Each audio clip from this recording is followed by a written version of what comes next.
C'est bon là, tu l'as? Ouais. Regarde ce que j'ai appris, regarde. Regarde.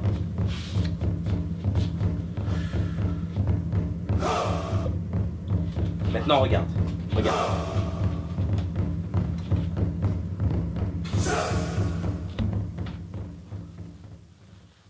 Guerre, crime contre l'humanité, armes de destruction massive, printemps arabe ont tous pour point commun le terrorisme. Le terrorisme.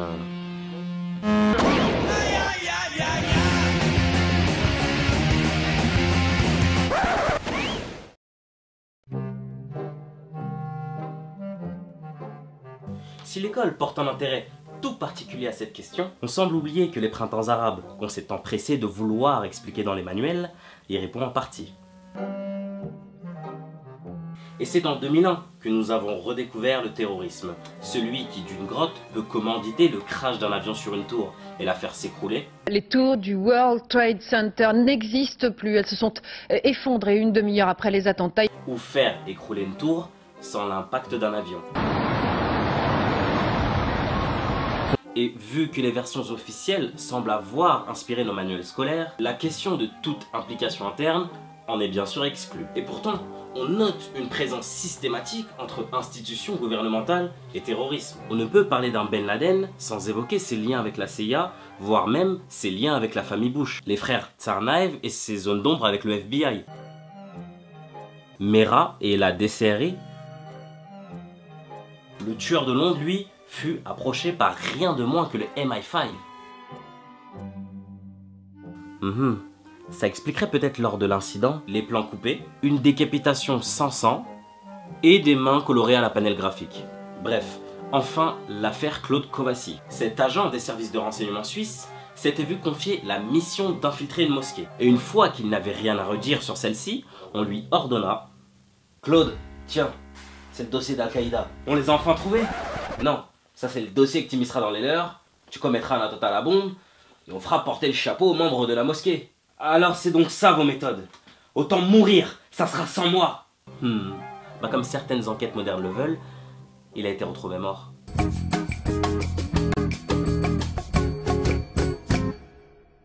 Oui, les récents printemps arabes, eux, nous montrent clairement que les dangereux terroristes que nous combattons aujourd'hui sont les mêmes que nous avons armés et financés hier.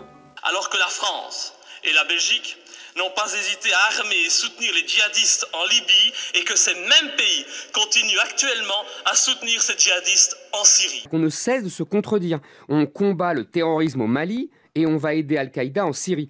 Mais évoquer les printemps arabes sans se pencher sur ce qu'on en dit serait une démarche incomplète. Ah, les révolutions de Jasmin qui marquent le soulèvement des peuples face aux abus de pouvoir des dictateurs. Oui, un air de déjà-vu comme des dictateurs utilisant des armes contre son propre peuple, un air de déjà-vu comme la nécessité d'une intervention dont le seul but est humanitaire. Ne faudrait-il pas plutôt renverser ce régime? Est-ce que c'est pas ça le vrai sujet? C'est sans doute le vrai sujet, mais il faut habiller de façon diplomatique sa présentation. Bon, apparemment le mythe vient de tomber. Ce qui m'oblige maintenant à imaginer cette scène. Eh le rebelle, tiens, c'est quoi ça? Une arme chimique? Et j'en fais quoi?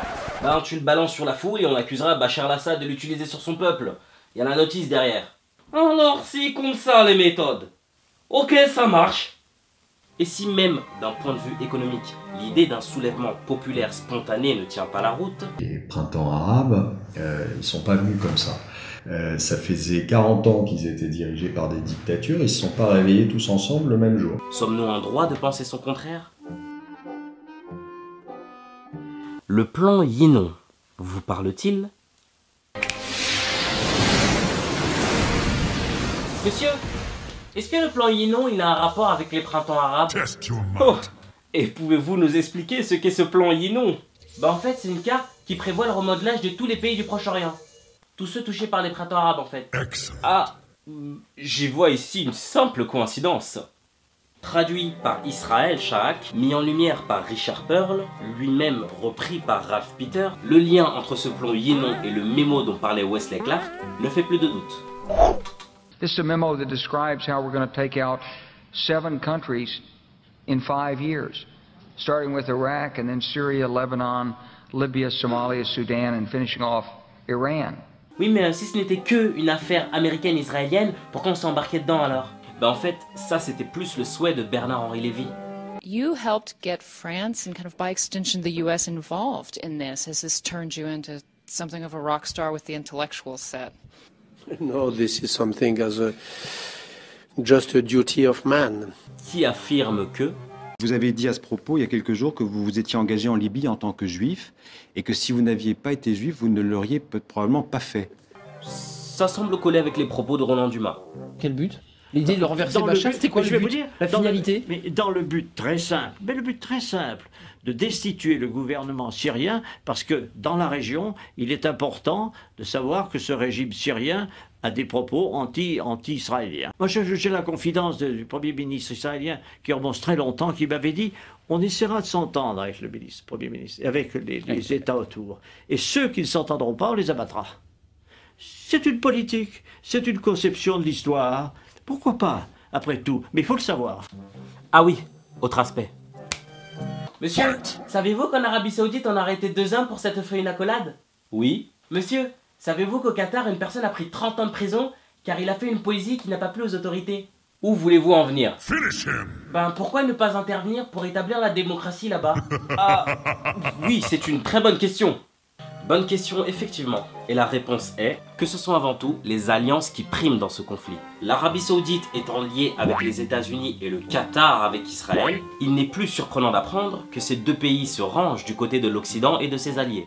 Avec l'Arabie Saoudite qui est un des régimes les plus féodaux et les plus répressifs de la planète, avec le Qatar dans lequel, si on écrit un poème pour la démocratie, on a prison à perpétuité. Dominé par les islamistes qui sont financés par l'Arabie Saoudite et le Qatar, et maintenant, à ma grande surprise, mais enfin pas tant que ça, alliés des Américains. Et ces gens-là ne peuvent exister sans le soutien du Qatar, de l'Arabie Saoudite et de la France. La question que je me pose, quels sont les enjeux réels de ces révolutions? On a ces massacres chrétiens qui ne vont qu'en s'intensifiant avec ces nouveaux régimes, et ce plan Yinon, lui, qui prévoyait la disparition du monde chrétien au Proche-Orient. Comme sur Internet, les islamistes ont menacé les chrétiens. J'y vois ici une simple coïncidence. Si la démocratie n'est pas partisan de la charia, pourquoi l'a-t-on aidé à s'établir? Charia qui bien sûr n'est plus charia, quand une fois établie, se voit systématiquement contracter des crédits à intérêt sur le dos des peuples. Pourquoi être favorable à des gouvernements qui, un jour, peuvent se retourner contre nous à l'image des rebelles? Il ne s'agit pas de livrer des armes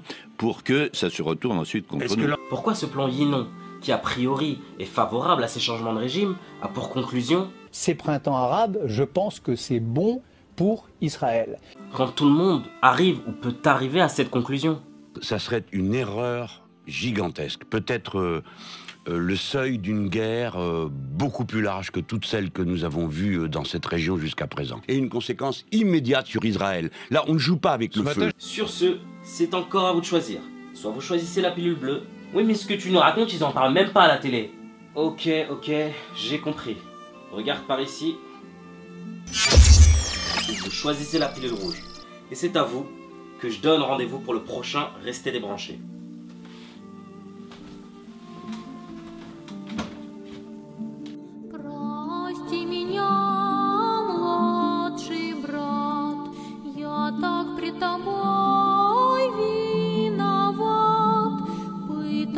Вернуть нельзя того, что взяла земля. Кто знает закон?